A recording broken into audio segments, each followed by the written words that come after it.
বন্ধুসকল আপোনালোকে চাই আছে ৰিয়েল ফেক্টছ আছাম। আজি লৈ আহিছোঁ এটা বিশেষ টুইট। এগৰাকী বিশেষ ব্যক্তি আপোনালোক সকলোৱে চিনি পায়, তেখেতৰ নাম নলওঁ।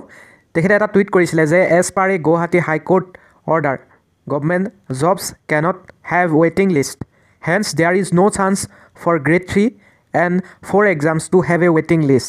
Some are unnecessary worrying that one person will get more than one job.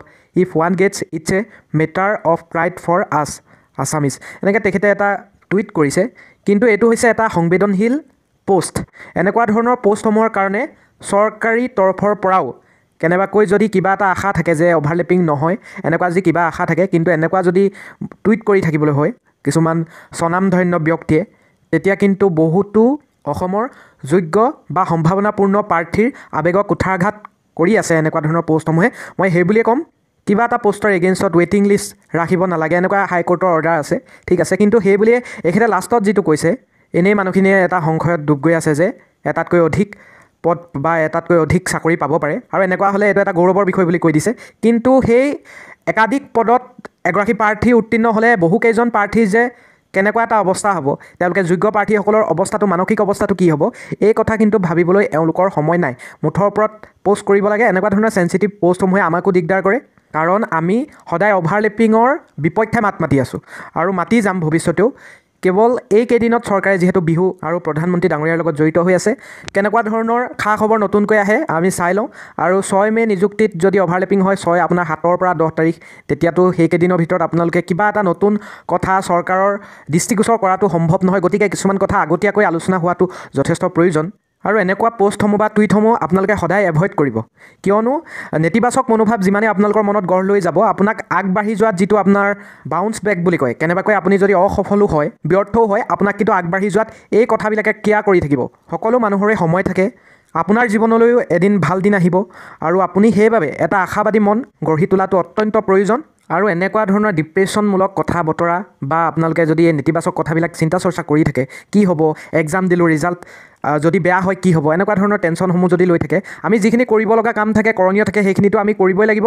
মই নকৰিলেও আপোনালোকে কৰিব লাগিব, বা আপোনালোকৰ লগত মই হ'লেও একেলগে কৰিব লাগিব, বা আপোনালোকে কোনোবা এটা গ্ৰুপেই কৰিব লাগিব। প্ৰথম কিন্তু আৰম্ভণি আপুনিয়ে কৰিব লাগিব। এই নেতিবাচক চিন্তা চৰ্চাসমূহ যেতিয়া সমাজৰ পৰা নাইকিয়া হ'ব বা আপোনাৰ মনৰ পৰা নাইকিয়া হ'ব, আৰু আপোনালোকে যেতিয়া এটা ইতিবাচক আশালৈ যিকোনো কাম কৰিব, তেতিয়া দেখিব আপুনি সফল হ'ব।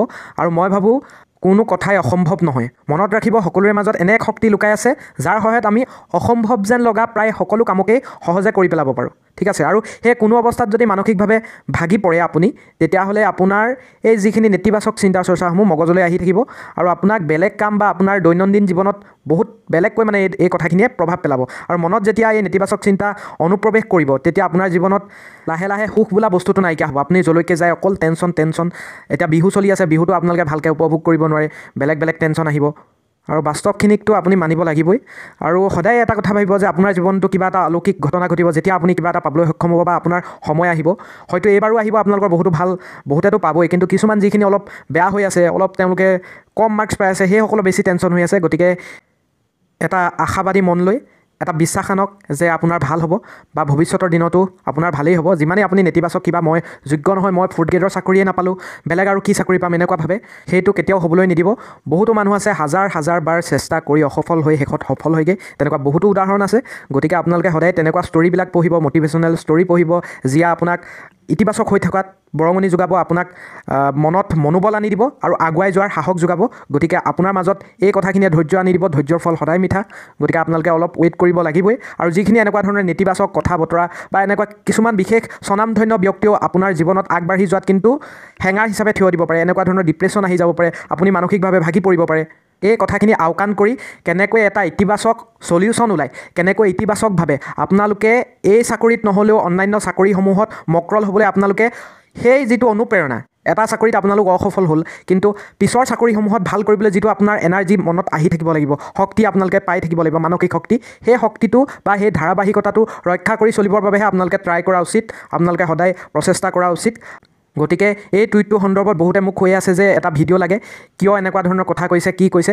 এইবিলাক কথা ময়ো যি টি কথা লিখিব পাৰোঁ, আপোনালোকে কোনোবাই লিখিলে বুলিয়ে চৰকাৰৰ কিছুমান কথা ডিছকাছ কৰাটো প্ৰয়োজন, কিন্তু কিছুমান ব্যক্তি বিশেষৰ কথা আপোনালোকে তেওঁ লিখিলেই যে হ'ব বা এনেকৈয়ে যে হ'ব, সেইটো আপোনালোকে নাভাবিব। চৰকাৰে মন কৰিলে সকলো কথাই সম্ভৱ। গতিকে আজি মই বিশেষ অন্যান্য কাট অফ বা ADRE বা আহিব লগা যিকোনো ৰিজাল্টৰ ওপৰত আপোনালোকৰ যিকোনো ইনফৰমেশ্যন দিবলৈ চেষ্টা কৰা নাই, মাথো আপোনালোকে যিখিনি টেনশ্যন আপোনালোকৰ হৈ আছে ময়ো বুজি পাওঁ, আমিও ভুক্তভোগী। সেয়েহে আপোনালোকৰে মাজৰ এজন হিচাপে মই কিছু মনৰ অনুভূতি আপোনালোকৰ আগত ব্যক্ত কৰিবলৈ চেষ্টা কৰিলোঁ।